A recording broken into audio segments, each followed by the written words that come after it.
Patrick Sandt, an economics teacher at Rangeview High School, looked through 8 practice SAT tests in order to find questions with graphs and charts that aligned with the ways students were challenged to read those texts in his class. He wrote me an email after doing so. When I spoke with him about what he found, he had chicken scratch notes that showed his close study of the questions he'd selected. There is a theory of action for this type of interim design. This close study of items, informed by teachers' expertise in their specific classes and knowledge of what students have learned so far, will improve on the efforts of the College Board, whose recommendations about content area alignment only identify broad overlap with content areas. We use the following design constraints to take advantage of open access SAT practice items.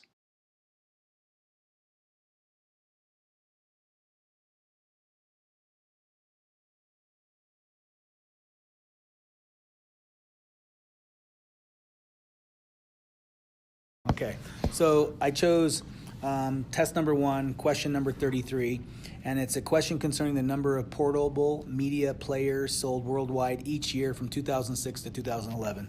So it's technically a line graph, and I kind of determined that 5 different things, that this would be a great graph to be able to use in my economics class because it forces kids to do 3 things. 1, it forces them to read the title.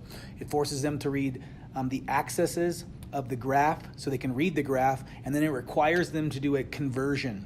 And I thought this was really good because it supported the math department because it takes basic information about 2 points on the graph and requires them to break the 2 points down into the lowest common denominator or a conversion, or to break it down into a fraction. And so then I did the exact same thing. It just took me a little bit of time, but I thought it was a good answer because it's the skill that I would use in class.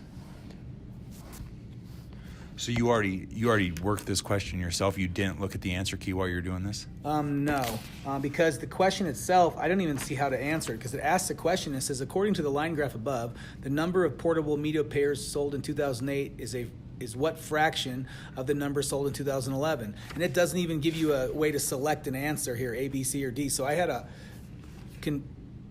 like an epiphany here that maybe I missed something, but it's the way they have to enter the numbers actually on the Scantron, because it's the test where you have to actually enter the numbers. So it's not just bubbling an answer, you have to be able to determine what the answer is. And so then you have to be able to work out what is 0.125, which is 1/8 times 5, or 0.625 would be the answer.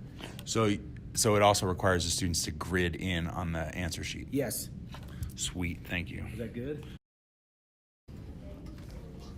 Okay, so on test number 7, question number 30, I chose question number 30 is kind of an easy question. It's a simple question. It says the manager of an online news service received the report above on the number of subscriptions sold by a service. The manager estimated the percent increase from 2012 to 2013 would be double the percent increase of 2013 to 2014. How many subscriptions would be the manager expect to be sold in 2014? So then I kind of thought this was an easy question because, 1, it brought math into this again, and so kids are going to be required to do some calculations, but kids are going to have to guess literally what the growth rate actually is, going from 5,600 subscriptions sold to 2,200 prescriptions sold, so about 5%. Since they figure it's going to be double, you'd have to do double with the previous growth of 5% to 10%, which would be about 560. So they're going to go from about 560 to about 6,400. And so it's a basic calculation issue, but it practices math calculations, simple math calculations of it, being able to figure out what fractions are and then calculate those fractions into making a projection of what you think that is going to be long-term based off of a whole number. So this is the multiple, because this is one of the ones I saw was the multiple graphs where they have to be able to read, compare, and contrast the information on different graphs, okay, which goes back to the same information. I figured out that as I looked at it, 1, you have to read the title.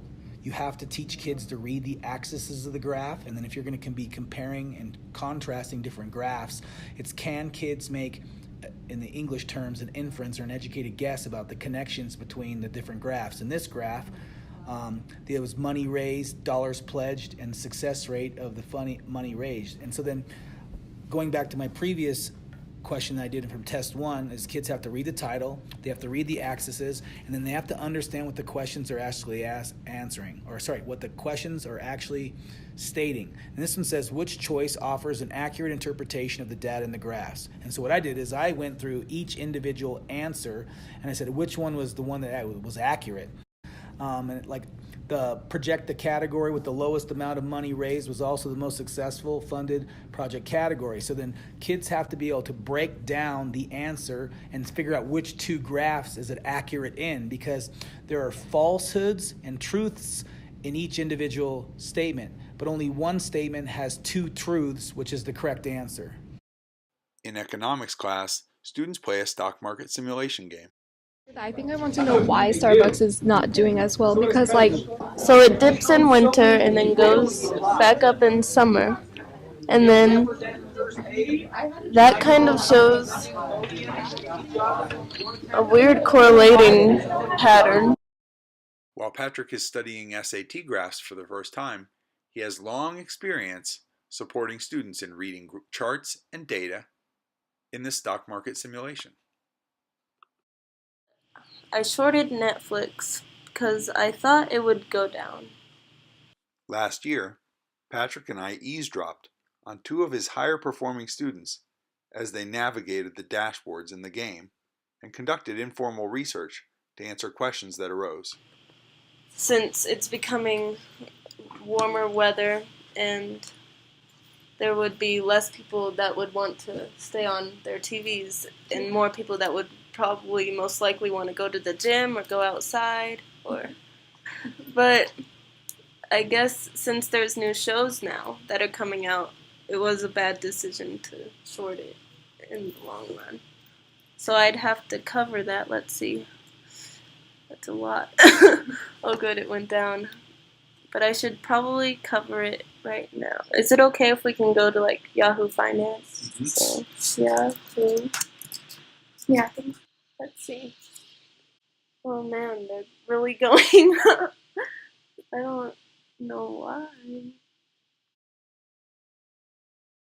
So I just looked up Netflix users in the US, and yeah, so it's pretty even for gender. There are more younger people, 16 to 24, who are watching Netflix. And then the next one right up is 25 to 34, and then it's 35 to 44, and I think that's enough for us to make a judgment. Because of his experience immersing students in authentic learning with charts and graphs, Patrick's voice as an economics teacher is vital to the development of an assessment system that will gather data to support student performance on the college entrance exams and their paths.